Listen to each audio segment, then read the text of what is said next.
We have a president who started out when the country was together and had a wonderful leader, and he is tearing us limb from limb. Well, destroying every institution. Let's talk about this Donald Trump, even though we don't want to. Let's bring in on the panel for this. He's a car salesman. He's a used car salesman. Absolutely. And he's, you know, he didn't make America great again, but he did turn back the odometer. So who knows what the hell is wrong with us? Hatred of immigrants, contempt for the truth, greed, and the abuse of power. We are fighting those same evils today. And we need to be clear, shamelessness is not and will never be a superpower. It is the mark of a villain. Kidnapping children is not what great nations do. If anything, we've got to get back to a place where we realize that a vote is not who you are. You know, and because you voted Republican, you're not stupid, you're not different, you're not worthless. You know, I could break bread with anybody who voted for Trump. We could find some common ground to love each other through, you know? So, just stop doing stupid shit! The funniest part about Trump's presidency is that you don't need to exaggerate anything to make it hilarious. The man already lives like a cartoon character scribbled by a bored animator on their lunch break. Jim Carrey doesn't need to lampoon him. Trump comes prepackaged as a walking parody of leadership, stumbling through history with the grace of a man who thinks Air Force One is just a bigger golf cart. It's political theater without the rehearsal, costume, or script. If you're enjoying this video, please make sure to subscribe to the channel and hit the bell icon. As I watched this week, what I kept thinking was, it all comes down to this case of narcissistic personality disorder. We've all talked about it since you've been on the public scene. But we see it in real time. Somebody really unraveling, spiraling toward madness. So I'm an asshole? Is that what you're trying to say? No. We're talking you're not talking about. The irony is that Trump insists he's the smartest man in the room while speaking like someone who forgot to study for the test. He makes the most basic facts sound like riddles, as if mispronouncing a country's name makes him an expert on foreign policy. Carrey ridicules it with the energy of Ace Ventura diagnosing a sick parrot. It's loud, bizarre, and completely disconnected from reality. There was a tape of him talking to Bob Woodward, right? We heard that this week. At the end of it, he gets a little frustrated and he says, well, accurate is that nobody's ever done a better job than I'm doing as president. He says, how can you... Job of what? Job of what? Demolition Man? Right. There's nothing left! That lot is clear! When it comes to loyalty, Trump turns the White House into a reality show elimination round. Staffers spend their days groveling, not governing, because survival depends on whether they clapped hard enough at his latest ramble. Carrey compares it to a circus where the ringmaster fires the clowns mid-performance, only to replace them with the elephants. That'd be great. Who was the teacher you draw pictures of? Do you remember his or her name? Mrs. Gervais.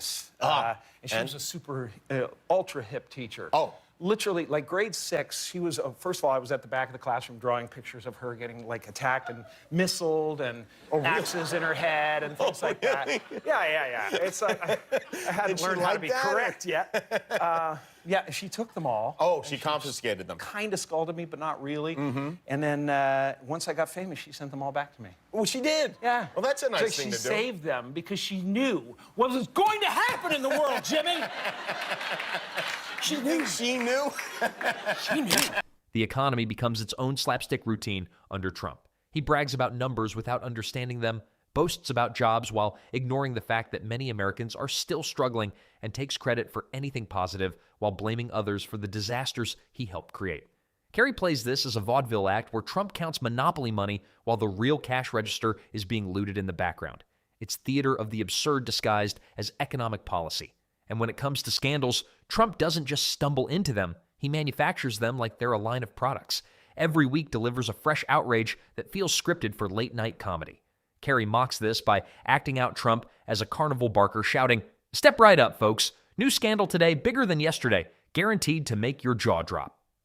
The absurdity is relentless. A production line of chaos where the only constant is Trump's refusal to accept responsibility. The pandemic revealed the performance more than anything else. Trump treated briefings like open mic nights with the script written in disappearing ink. Trump's obsession with image turns climate change into another comedic disaster. Rather than acknowledge the severity of the crisis, he waves it off like it's bad PR. There, right? That even if it's not, even if he's not worth $10 billion, he must be worth like $1 billion as opposed to, a few million, or as opposed to being in debt a few million, right? He reported 100 and he was worth 5. Right. So that's the ratio of truth to bullshit with Trump. Basically, anything he says is 20 to 1. Okay? It's 20. Carrey skewers this by mimicking Trump throwing a green carpet over a flood and declaring the problem solved. For him, optics matter more than oceans, and perception trumps preparation. The environment isn't a priority. It's just another backdrop for a photo op. The rallies become their own grotesque parody. Trump rants to crowds as if volume equals truth, recycling the same lines like a comedian bombing, but refusing to leave the stage. This administration is a rabid dog, and it's turning us upside down. And all, as far as I'm concerned, it's as obvious as the nose on your face. But people have made these elections and politics in general who they are, and it's not who you are. You can make a bad decision about a candidate. It's not who you are. It doesn't mean you're dumb. Carrey imagines him as a lounge singer who forgot the lyrics but keeps belting noise because the band won't stop playing. Break bread with anybody in this country. I love people in this country. I love the heartland of this country. It has nothing to do with that. It has to do with, it's become obvious that the choice was a bad one. We just need to change it. And if you can't vote for a Democrat, at least let all this flood of information that's so negative and so obvious. The irony is that in chasing validation, Trump ensures that he becomes impossible to take seriously. Leaders who build legacies through service are remembered for their achievements, but Trump is remembered for his obsession with recognition itself. Trump. This whole thing has brought back my 8-year-old self. It's been a gift from God. It's literally brought me back to 8 years old, where I used to sit in my room. Trump is toast.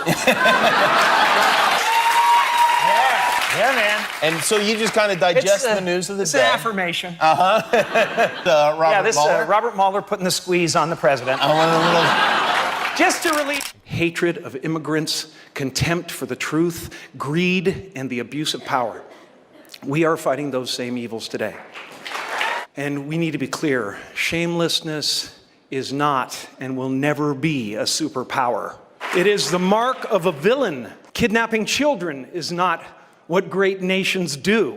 Carrey underlines the farce by imagining Trump unveiling monuments not to national victories, but to his own selfies. The presidency is reduced to a parody of self-celebration, where the ultimate accomplishment is the applause echoing in his own ears. And yet, in all the slapstick, there is a tragic undertone. What lingers is not the image of a president, but of a caricature stumbling through history in oversized shoes, making noise but leaving little of value behind. Trump crafted the presidency into a circus, and Carrey rips away the curtain to reveal the ringmaster as nothing more than the clown pretending he was ever in control.